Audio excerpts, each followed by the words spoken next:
千原誠二新幹線が遅延。怒る高齢男性をバッサリ民度が低い誰もお前のこと待ってないお笑いタレント。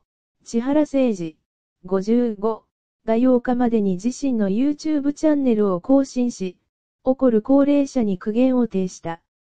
写真あり千原誠二有吉弘行の猿岩石元相棒、森脇和成との2ショット披露。スタッフから新幹線が遅延して、おじいさんが駅員に詰め寄る光景を見ました。おじいさんばっかり怒るのはなぜだと思いますかという質問が寄せられた。これに、政治は民度が低いからや。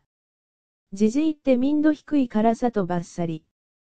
また新幹線が1時間2時間遅れようが、誰もお前のこと待ってないし。じいさんって、自分のことすごく過大評価してんねんな。